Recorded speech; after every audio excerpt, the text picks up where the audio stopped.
Okay, we're going to go ahead and start with our post-race media availability for the 19th running of the UNOH 175, and we're joined by today's runner-up finisher, Christopher Bell, driver of the number 4 SiriusXM Toyota Tundra for Kyle Busch Motorsports. This was the 8th top 5 finish this year for Christopher, and a solid run out there today. Just talk about your run and also how difficult it was to pass the race winner today. Yeah, I mean, everyone at KBM did an awesome job this weekend. Whenever we came over here and tested it, it obviously proved to be very helpful, and I'm really proud of that because we've tested at 3 racetracks that we've raced at so far, and all 3 of them the KBM trucks have been outstanding at. So, you know, we were the second best truck here, and just needed a lot more to run with the 9. With the chase being brand new this season, was it good just to get those early chase nerves out of the way and really be able to advance on and go to Las Vegas with some more confidence? Yes and no. I mean, it is the chase, but man, even if we just go out to rental go-kart racetracks, you know, we're still racing to win, and nobody likes to finish second. So it's still a race, and the biggest thing is whenever you run these chase races is just you can't make mistakes because you can't bounce back from them. So that's what my whole team's concentrating really hard on, and especially me, is just not making mistakes and maximizing the opportunities that we get. Okay, we're going to open the floor for questions. If you have a question for Christopher, we'll get a wireless mic to you. We'll start with Bob and go to Matt. Bob Parker, ESPN. So did you make any mistakes, or did you maximize the opportunity that you had as far as your truck today? Did I run a mistake for your race? No. But, yeah, but I had a couple restarts where I spun my tires a little bit too much, but thankfully we were able to recover from that and not lose too much ground. But, you know, I was proud of myself for not getting in too many bad aero situations. And, yeah, I mean, overall it was a fairly easy day for us. We had a really good Tundra, and we were able to capitalize on that. Just needed a little bit more to rush for the win. Go next to Matt. Matt Weaver, AutoWeek.com. We had talked a little bit last week about how in your first full season, just kind of starting over now that it's the chase, did you kind of feel like it was a new season and that you could put everything behind you? And, you know, you talked about running not a mistake-free race, but do you feel good now moving forward about being able to contend for the championship in your first full season? Absolutely. I think, you know, the KBM trucks are really good, and William and I proved that again today. But for us able to run Chicago and run a race that we weren't very good at, and we were still able to roll the truck back in the trailer, which is something we haven't been good at this year, and to get a top 5 out of that was outstanding for us, and to build on that with a second place run here today. And I think that'll give us some momentum going on into Vegas and the rest of the races here, and just it'd be nice to capitalize on some wins. Any additional questions? We'll go back here to the line. Tyler had the racing experts. You mentioned that, you know, you ran a pretty clean race today, but is it a little bit bittersweet, you know, the good finish today, but just a few truck lengths away from not having to worry for the rest of this round? The most frustrating part was whenever the 9 was driving away like he was, and he was doing it so effortlessly. But, you know, it definitely made me hungry the last couple laps there whenever we were reeling him in. But he was the best truck today, and he deserved to win, and he's in, and that's good for Kyle Busch Motorsports as a company.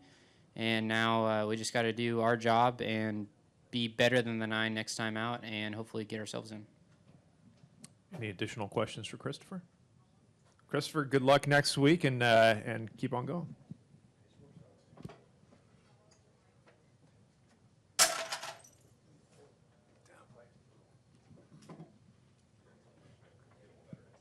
We are now joined by today's third-place finisher, Matt Crafton, driver of the number 88 Ideal Door Menards Toyota for Thor Sport Racing. Matt, 1-2-3 finish for those Toyota Tundras. What's it like just getting this first chase race under your belt? I honestly raced it just like it was another race, and I've said that all along, and you can't really focus on a chase race. And if you go out there and do your job and all the ducks line up, you have a shot. But you can't overanalyze it and overthink it and make mistakes, and that's what we're trying to do, just take it one race at a time. Good deal. We'll open up the floor to questions. If you have a question for Matt, we'll start with Matt. Matt Weaver, AutoWeek.com. You talk about taking it one race at a time, but is there a part of you that lingering in the back of your mind knows that this round does include Talladega, so it is important to not, put yourself in a bind or a situation where you go into that race needing to win? Yeah, without a doubt. I mean, that would be really nice to be able to have you a win under your belt before you went into Talladega and throw caution to the win, because Talladega is definitely the wild card in the chase for sure. But it is what it is. If it's meant to be, it'll be, and if not, it won't. And that's why I've won a couple championships so far, and just can't sit there and overanalyze everything, because when you do, you don't sleep at night. I can promise you that. Any additional questions for Matt? Matt, what do we have to look forward to next week? I mean, Las Vegas going into.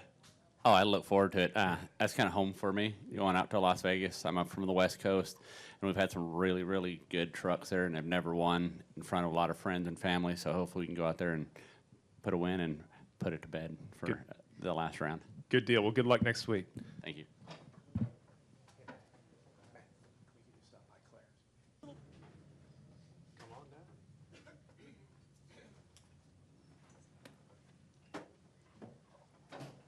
If I could have your attention here in the media center, we'll now join into our race winning press conference for today's 19th running of the UNOH 175. And we are joined by race winner William Byron, truck owner Kyle Busch, and crew chief Rudy Fugle. And we're going to start with you, William.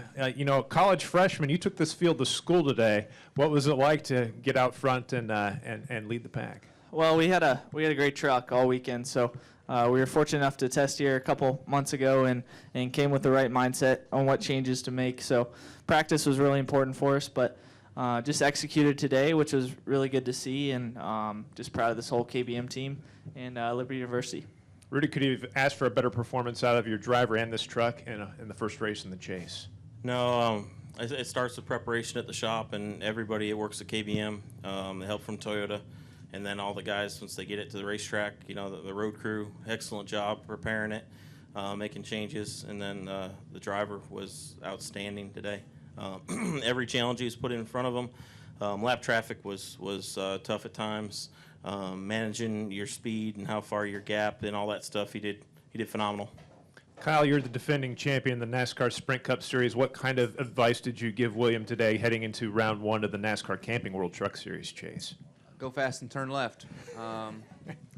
But, obviously there's a lot of different scenarios that can happen, but William's done a good job, as Rudy said, of all the different obstacles that's been put in front of him. He's been able to do a good job with that, including this whole year. This is win number 6. It's not anything new to these guys and this team to be able to go to victory lane, but flat mile like this, we knew track position was important. The guys did a good job getting a good truck, qualifying up front, and being able to put it to good use out there in the lead. With even William got back in traffic a little bit today, 5th, 6th. I think they were on a restart, and he was able to work his way up through there, got back to the lead. So, nice job. And now this kind of sets the tone, I think, for the first round. It kind of relaxes these guys a little bit. And Christopher had a really good run today, too, so it gives us an opportunity to try to work on the 4 and make sure that he can do the same thing William did here today next week at Vegas. Outstanding. If you have a question for either of these gentlemen, please raise your hand. We'll get a wireless mic to you. We'll start with Jerry, and we'll go over here. Jerry Jordan, Performance Racing Network, kicking the tires. Kyle, you've put together a great truck team, not just with these guys, but your other guys. When you look at what you've done with this team alone, but everyone else, 6 wins by them, did you ever think that was even going to be possible in his first year out? No, I didn't, actually. Not to discredit William at all, or Rudy, but, I certainly expected to maybe win a race or two, and obviously that would have gotten us in the chase, I guess, winning a race or two, but, for them to be as successful each week and running up front and essentially, the average running position that William has this year is pretty remarkable. So I think that's the biggest key to his success and what he's been able to do is being up front a lot. He has had to come through traffic a few times, and he's shown his ability to do that. So I think it's just great trucks, and the guys that work on them back at the shop, everyone there that prepares such good stuff, the chassis shop included, that builds these things from the ground up. So we want to make sure that we can hone in on our own equipment, and we do a good job of doing that, we feel like. And, 1-2 today is a good start. Okay, we'll go next to Paul, and then we'll go to Terrell. Paul Lambert, the Grafton Globe. William, you've had the best truck all race. No challengers all day long, and then lap traffic allows Chris to get right back up to your almost to your bumper. Were you ever nervous that you wouldn't be able to pull off the win?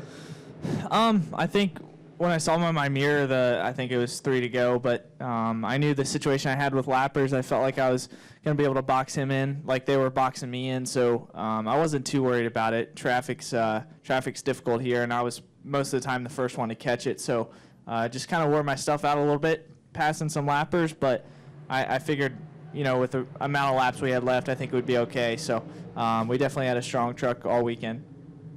Okay, we'll go next to Terrell, then to Dustin, and then to Matt. This question is for Kyle. You got these great young guys driving for you, and when you have an event like you have this weekend where you have the Wayland guys out there now and the ACT coming out later, do you take opportunities when you have a weekend like this to do a little bit of scouting? How do you find these guys? A little bit. I'll watch a little bit of stuff, with different races if I'm at the weekends and see how guys do, but not a whole lot. Honestly, it just comes from, paying attention on some speed websites like speed51.com. They're a really good source of watching some younger drivers, and with the videos and stuff, you get a chance to see these guys really in action. Some other sites that are out there that I get a chance to watch some of the dirt guys and seeing what they're all doing. So it's fun to see the younger guys and their talents, and being able to look for that next William Byron type that will have the opportunity to showcase what our trucks can do on the racetrack. Okay, we'll go next to Dustin, and then over to Matt. Dustin Long, NBC Sports. Rudy, you're in a unique situation with your driver, with him being in school and not being at Charlotte, so he's a little further away. Obviously, there's a lot of ways to communicate, but what are the challenges, or what were the concerns, and how with this situation that you maybe had, and how has he met those to have this success? I mean, obviously he's got a lot of balls in the air. Yeah, no, William's definitely got a lot of things going on, but he handles it well. He's well advanced beyond his years. Whenever I ask him, we schedule something to go do something, work at the shop, go over notes, go over data, he's always there. So he's able to clear his schedule and make sure we can do everything he needs to do. But like you said, there's a million different ways to communicate. You don't have to be right next to each other. So emails, phone calls, they do a lot, and everything goes well. Go to Matt, then to Bob, and then back over in the left. Matt Weaver, Auto Weekend Racer. This applies to both William and to Rudy. Is there something to be said in this first round, which does include Talladega, and Kyle can talk about how that race can end a championship run, but just staying loose. You've won a race now, and you guys know you're into that next round, so you can spend the next 2 races just having fun and have that momentum maybe carry over into the rest of the chase and towards your championship run. Yeah, I mean, first off, with Talladega, I've only done one restrictor plate race, and that was Daytona this year. So it's uncomfortable as it is just by yourself, or just out there racing for no points. But when you get in there and you have to race for the chase, it's a little bit different with my experience level. So we're definitely relieved. I felt like going into this race, it wasn't a must-win by any means, but if we had a chance to win like today, we were going to take it. So we made sure to do that, and I think that's what was important. Yeah, no, it definitely it makes my life a little less stressful for a couple weeks, but we'll still be racing just as hard, racing for wins. Trying to sweep and make them guys sweat a little bit harder, use up their trucks before you get to the next round, and then we'll just be able to prepare for the next round a little bit harder. So that's great as well. Bob Parker, ESPN. William, did you do anything with your guys just in the last few weeks just to make sure that they knew you were kind of all in and not looking ahead to next year? And does the performance today, do you feel, do anything if anybody had any doubts?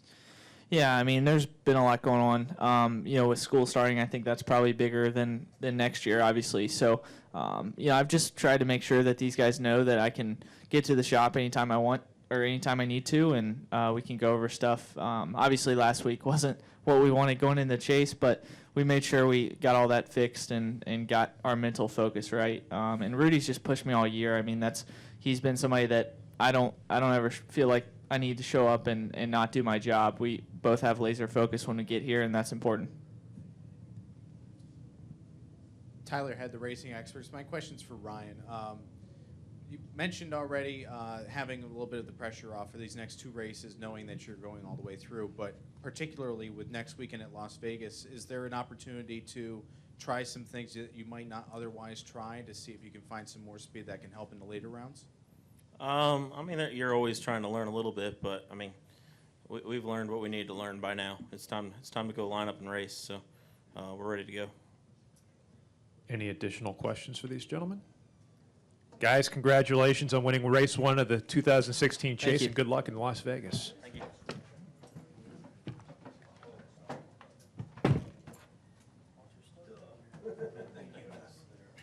Yeah.